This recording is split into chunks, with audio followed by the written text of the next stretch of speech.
Tornemos a aula Teoria Geral do Recurso, hoje tratando especificamente do artigo 580 do Código de Processo Penal, que cuida de algo mencionado pela doutrina na expressão extensão subjetiva dos recursos. Extensão subjetiva dos recursos. Tem previsão lá no artigo 580 do Código de Processo Penal. Quer significar o seguinte: existe, logicamente, por vezes, processos criminais que cuidam da possibilidade ou não de se apurar a responsabilização criminal de um ou mais acusados. Por vezes, o processo criminal trata de 2 ou mais acusados. Por vezes, cuida especificamente apenas de um acusado. Quando houver a coautoria, logicamente, se fará necessário processo único para apurar a responsabilização destes coacusados ou co-réus. Ok. Como, por vezes, no processo, pode cada acusado, se vamos imaginar que é um processo criminal que cuide da possibilidade de responsabilização criminal de 2 acusados que teriam participado de uma empreitada criminosa. Cada qual pode ter sua defesa técnica. Um pode estar assistido pela Defensoria Pública, o outro pode estar assistido por advogado regularmente inscrito na Ordem dos Advogados do Brasil. Ou os dois, se houverem teses conflitantes, cada qual ser representado pelo mesmo órgão Defensoria Pública, mas algo que se trata de Defensoria Pública tabelar. Não poderia ser o mesmo defensor público, em razão das teses conflitantes, cuidar deste processo, dos interesses processuais destes acusados. Como, igualmente, pode haver 2 advogados particulares, cada qual representando, assistindo cada acusado. Ok, dito isso, para exemplificar o que significaria a extensão subjetiva dos recursos prevista lá no artigo 580 do Código de Processo Penal, poderia ser dito o seguinte: houve uma sentença penal condenatória que, por sua vez, ao aplicar a sanção penal, se utilizando do critério trifásico de dosagem da pena, aplicado um regime inicialmente para o cumprimento da pena fechado, considerando lá uma pena de 6 anos.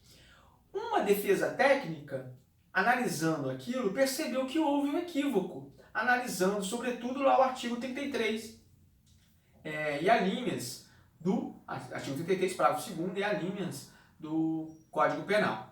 Observou o seguinte: eu vou tentar, em sede de recurso de apelação, a alteração total, a reforma dessa decisão para absolver.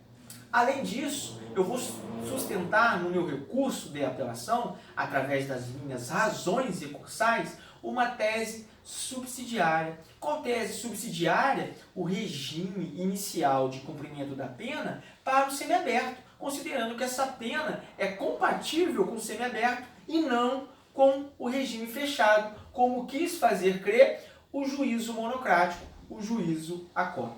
A outra defesa técnica, analisando uma sentença penal condenatória, vislumbrou o seguinte: não vou me insurgir, conversei com o outro acusado, o acusado se deu por satisfeito, não quis se utilizar da via recursal. O recurso é conhecido, processado e julgado perante o Tribunal de Estado, se for da Justiça, Estadual, ou se for da competência da Justiça Federal, Tribunal Regional Federal. E é provido, em parte, no sentido de modificar a sentença penal condenatória, colocando exatamente o regime inicial de cumprimento daquela sanção penal específica no semiaberto, conforme pretendeu aquela defesa técnica. Correto? Modificou. Antes era o regime inicialmente fechado.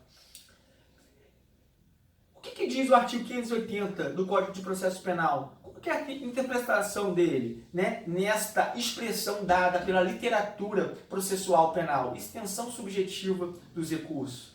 esta decisão deve abranger, deve também ser inerente e por isso deve se integrar ao patrimônio jurídico daquele coacusado que não se insurgiu, não impugnou, não se utilizou da via recursal, né? Especificamente da apelação, para modificar a decisão. Porque é um aspecto objetivo. Tanto a pena do primeiro acusado quanto a pena do segundo acusado foram as mesmas. Tanto o regime inicial de cumprimento da pena foram o mesmo, né? Regime foi o mesmo, na verdade, foi o mesmo inicialmente fechado.